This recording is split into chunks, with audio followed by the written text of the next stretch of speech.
கோழியும் ஒளிரும் கல்லும்.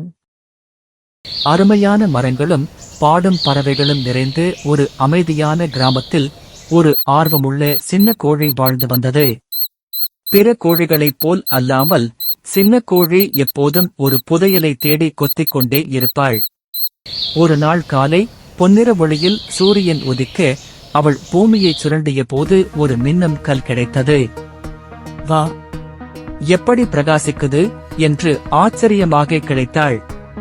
அவள் தன் நண்பர்கள் வாத்து, அணில் மற்றும் எலியை ஓடிப்போய் சந்தித்தாள்.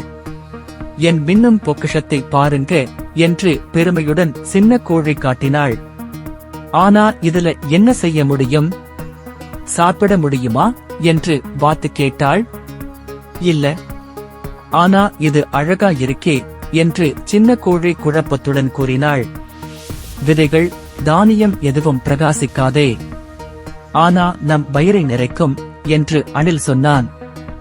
ஆனாலும் சின்ன கோழி அவர்கள் பேச்சை காதில் வாங்காமல் நாள் முழுக்க அந்த கல்லை பார்த்து கொண்டே இருந்தாள்.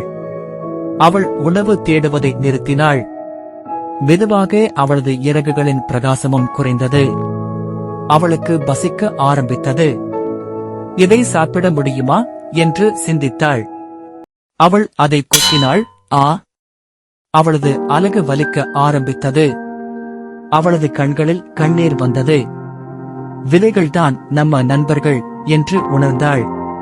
சின்ன கோழி அந்த முத்துக்கல்லை புதைத்து விட்டாள். பின் பூமியை மீண்டும் கொத்தினாள் உணவை தேடி. சப்ஸ்கிரைப் பண்ணுங்க, லைக் பண்ணுங்க, மறக்காம பெல் பட்டனை கிளிக் பண்ணுங்க. தேங்க்யூ.